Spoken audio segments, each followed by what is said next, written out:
Citoyen TV, la chaîne de l'Afrique digne et de sa diaspora.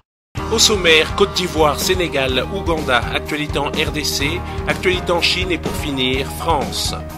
Commençons tout de suite avec la Côte d'Ivoire. Procès de la première dame Simone Eivete Gbagbo ce mercredi 1er juin 2016. Lors de l'audience du jour, madame Simone Eivete Gbagbo a débuté en saluant la mémoire des morts de toute la crise, demandant dans la foulée une minute de silence bien respectée par tous. Continuant son propos, la première dame de Côte d'Ivoire a eu une pensée pour tous les exilés. Elle n'a pas oublié de souhaiter joyeux anniversaire à son époux, le président Laurent Gbagbo, non sans dire tout son soutien au président et au ministre Blé Goudé, injustement détenu à la CPI et jugé dans un procès de la honte. La phrase du jour de madame Simone Eivete Gbagbo, ouvrons les guillemets. La crise post-électorale est née du refus de Ouattara d'accepter les résultats des élections de 2010. Fermons les guillemets. Côte d'Ivoire toujours, ou plutôt Dramanistan, la version France-africaine de la Côte d'Ivoire. Samba David, coordinateur de la coalition des indignés de Côte d'Ivoire, mal en point. Il souffre en ce moment à la MACA, maison d'arrêt et de correction d'Abidjan. Il est obligé de se déplacer avec une béquille et le régime du Dramanistan, la version France-africaine de la Côte d'Ivoire, refuse qu'il soit évacué pour être soigné. Tout de suite, actualité au Sénégal. L'art martial chinois, le kung-fu, est le premier choix de combat sportif au Sénégal, en particulier dans la capitale Dakar. Les champions du pays visent des titres mondiaux. Dans les clubs sportifs de la ville devenu un spectacle courant. Nombreux sont ceux qui ont abandonné d'autres formes d'arts martiaux pour se dédier à la maîtrise du kung-fu. Je suis champion du Sénégal 2014-2015. Ça m'a rêvé de compétir au niveau mondial. Ropi sama maître.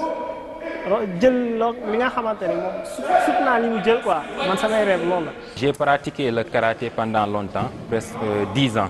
Mais après, Maître Doudou m'avait proposé de venir voir ce qu'il faisait. Et je suis venu ici et je les voyais pratiquer le wushu. Et ils font des choses qui sont presque extraordinaires. Donc je me suis dit que c'est ça que j'ai cherché depuis longtemps. Mamadou Fall est arrivé deuxième lors de la mondiale de Shaolin Chuan et de Nan Chuan. Il est aujourd'hui entraîneur national au Sénégal. J'ai commencé à pratiquer le Kung Fu depuis mon plus jeune âge parce que c'est mon père qui est professeur de Kung Fu, ma mère elle est handballeuse. Donc du coup c'est toute la famille qui pratiquait le Kung Fu. Le Kung Fu pour moi c'est une vie, c'est une éducation, c'est une formation du caractère. Le Kung Fu a commencé à être pratiqué au Sénégal en 1997. Le pays possède à présent plus de 300 clubs avec 20 000 praticiens. Le pays a obtenu de bons résultats sur les scènes de Kung-Fu en Afrique et dans le monde, mais les améliorations ont été affectées par un manque de financement. Tout de suite, actualité en Ouganda. L'Ouganda a annoncé qu'elle retirerait ses soldats de la force régionale menée par l'Union africaine qui combat l'armée de résistance du Seigneur, la LRA, depuis 2011. La force est composée de soldats de l'Ouganda, de la République démocratique du Congo et du Soudan du Sud. L'armée de résistance du Seigneur est un groupe ougandais qui a mutilé, enlevé, tué et torturé des soldats ougandais et dans les pays voisins au cours des 30 dernières années. Depuis 2011, l'Ouganda, la République démocratique du Congo, le Soudan du Sud et la République centrafricaine ont été engagés dans un effort militaire régional pour poursuivre Joseph Kony et ses rebelles de l'armée de résistance du Seigneur. L'Ouganda a été son plus grand contributeur avec 2000 hommes. Cependant, il a désormais décidé de retirer tous ses soldats de l'opération régionale d'ici la fin de l'année. Et nous avons fixé 2 dates butoirs, l'une fin juillet et le dernier appel pour la fin octobre. Et celle-ci pour permettre à nos partenaires, les autres pays contributeurs ainsi que l'Union africaine, de travailler à d'autres mesures d'interposition. Le retrait de l'Ouganda sème également la panique parmi les pays touchés par les actes de l'armée de résistance du Seigneur, en particulier en République centrafricaine, alors que le pays n'a pas de réelle capacité militaire et dépend uniquement de l'armée ougandaise. Nous pouvons dire que cela a été une réussite pour 80 à 90%. Mais nous nous concentrons sur la façon de capturer Joseph Kony et éradiquer l'armée de résistance du Seigneur. L'Union africaine s'inquiète du retrait de l'Ouganda, car cela va affaiblir la force régionale et d'autres groupes régionaux, tels que Janjaweed et Seleka, pourront en tirer avantage et relancer des attaques. Donc nous parlons de l'armée de résistance du Seigneur, mais à l'heure actuelle, vous créez un vide. Dès que vous retirez les soldats qui poursuivent ces rebelles, alors nous commencerons à avoir un nouveau problème. La menace posée par l'armée de résistance du Seigneur demeure réelle. Le Soudan, qui ne fait pas partie des pays touchés, fait état des activités de la LRA à sa frontière avec le Soudan du Sud. La présence de l'Ouganda en République centrafricaine a souvent été contestée dans le pays. La force régionale a été un fardeau financier pour le pays et le retrait des soldats va réduire considérablement les dépenses militaires du gouvernement. Tout de suite, actualité en RDC par le président Bandakani. Et les autres que tu vas présenter. Tout à fait. Et ceux du terre que tu vas présenter. Je salue la galaxie panafricaniste du monde entier, tous ceux qui nous regardent. Et puis j'ai été sensible aussi aux remerciements que tu as fait au patron de la chaîne. Ah oui, tout à fait. Donc je salue tout ce monde-là, le monde entier. Nous sommes en poste. Alors, nous sommes en poste. Président, cette semaine, c'est quoi? Bachir, tu sais que, vous savez que, j'ai toujours dit ici qu'il n'y a pas de géopolitique sans géospiritualité. C'est-à-dire la géospiritualité, c'est l'ensemble des moyens spirituels qui sont déployés par les ennemis de l'Afrique pour nous aliéner, nous et nos dirigeants, aliéner tout le continent et par là réussir. Donc il faut toujours introduire, il y a des moments où il faut introduire puissamment Dieu comme géopoliticien. C'est ce que j'ai envie de faire aujourd'hui, avec votre permission. Je vous en prie. Donc, il y a un message que je vais adresser à tous les Africains et au peuple congolais en général. Au peuple congolais. La RDC. Oui. Congolais en général. Donc, le Dieu tout-puissant et éternel, éternellement créateur, me fait dire ceci. Attention à tous ceux qui ne marchent pas comme Dieu le veut. Attention à vous qui venez détruire l'Afrique par tous vos moyens obscurs. Attention donc à vous. Car chaque chose en Dieu a un début et une fin. Chaque chose en Dieu a un temps. Maintenant, c'est la fin. C'est le temps de Dieu tout-puissant et éternel, éternellement créateur. Et ce nom, ce n'est pas au hasard, Bachir. C'est mon temps. Vous avez trop malmené, ravagé, tué les peuples d'Afrique. C'est fini maintenant. Je vous le dis, moi, votre créateur, votre Dieu. Désormais, vous verrez ce qui va arriver à tout cela. À tous ceux qui ont cru et proclament que Dieu est mort et enterré et qui aujourd'hui se font passer pour des dieux. Vous verrez ce qui va vous arriver. Le Dieu tout-puissant et éternel, éternellement créateur, me fait à tout ce désordre. Pour moi, votre créateur, votre Dieu, il n'y a qu'un seul Congo. Il ne peut donc y avoir un poids et deux mesures.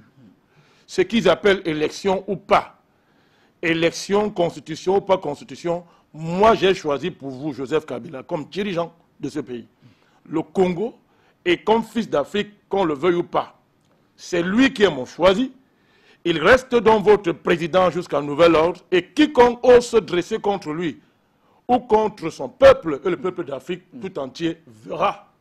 Comme vous aimez voir avant de croire, tentez et vous verrez. Donc c'est un message aux Africains et aux Congolais. Une mise en garde. Je remercie ma modeste personne, Dieu tout-puissant. Aux non-africains également. Oui. Bachir, vous me connaissez. Oui.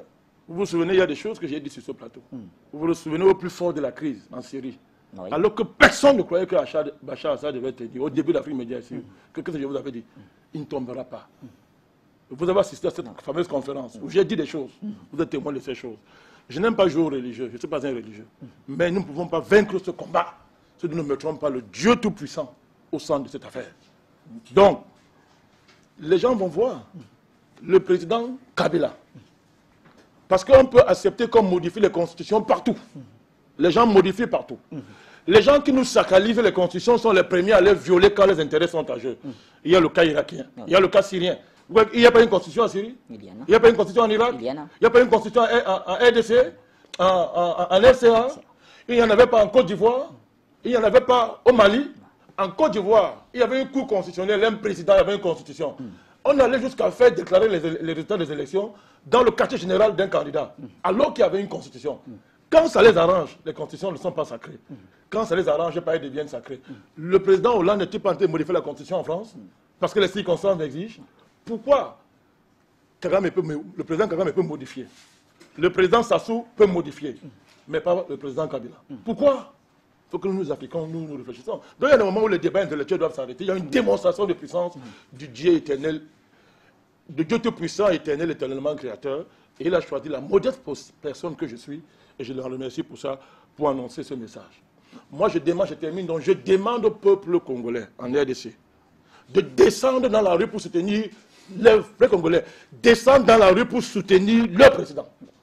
de le soutenir, qu'ils descendent dans la rue pour le soutenir.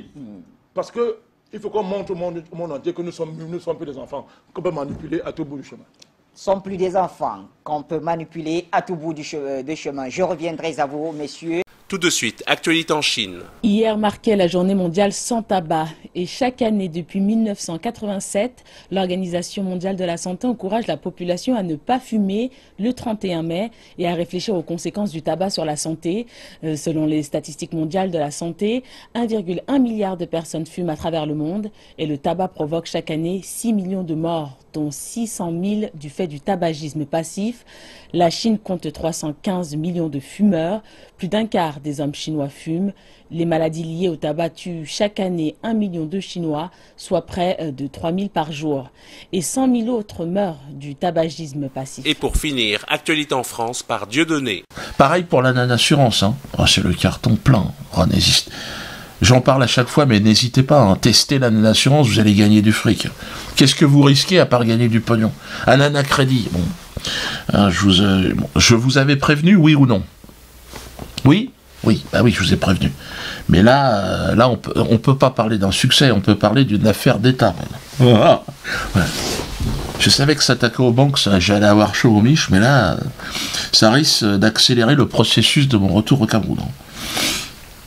Ah non, il voulait absolument faire un papier, là, rue 89. Il y a une journaliste qui est venue.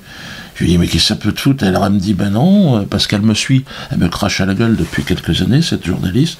Mais bon, elle n'est pas méchante, hein, mais bon, elle est bien obligée, qu'est-ce qu'elle fasse, sinon elle ne pourrait pas être journaliste. Donc l'autre, elle me dit que là, il faut absolument parler de la nanacrédit. Bon, j'ai dit, mais vous allez me cracher à la gueule? Ben, elle dit, ben oui, mais bon, quand même. Elle a reconnu, parce qu'on en a parlé. Hors micro, elle m'a dit, non, c'est vrai que c'est un sujet... Je lui ai dit, mais pourquoi vous n'en parlez pas dans les médias? Elle m'a dit, ah, c'est pas vrai, on en a parlé. Ils avaient fait 2 lignes en 1952, enfin non, toi, 2014, je sais pas quoi, toi. Je lui ai dit, mais c'est quand même important. Et je lui ai dit, pourquoi les politiques n'en parlent pas? Et là, elle s'est laissée à quelques confidences. Elle m'a dit, bon, peut-être qu'il y a quand même des intérêts croisés.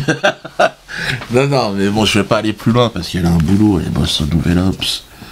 Donc s'il y a un journal qui a du mal, déjà je ne vais pas leur tirer dans les pattes, mais les journalistes commencent à être conscients aussi que la nanacrédit, si tu veux, c'est un phénomène de société. Hein. Là, ce sont des milliers. Pour vous donner un ordre d'idée, ce sont des milliers et des milliers de dossiers qui arrivent chaque jour. N'hésitez pas, vous avez fait un prêt immobilier, envoyez votre dossier à la nanacrédit. Hein. Allez sur le site, de toute façon. Hein. Vous allez gagner en moyenne 50 000 € par rapport au crédit que vous avez contracté à votre nom. Ouais. Vous êtes 80% des dossiers éligibles. Je ne sais pas si vous imaginez où on va. Donc il y a même une banque là qui est en train de... Je peux pas en dire plus. Mais qui a pris contact avec nous. On va voir comment on pourrait s'arranger. Peut-être en me soudoyant. Mais à ce moment-là, je leur dirais attention. Hein. Quand même compter aussi que j'ai des frais, mais je resterai comme tel un syndicaliste dans le bureau du patronat. Là, vous inquiétez pas, vous serez au courant de tout. Ah, ils ont la chiasse. Là, on leur fout la chiasse. Putain, là, peut-être me buter, on va voir. Hein. Tiens, je vais mettre ça parce que on sait jamais. Hein. Ils vont quand même hésiter à tirer sur un agent, un gardien de la paix. Citoyen TV, la chaîne de l'Afrique digne et de sa diaspora.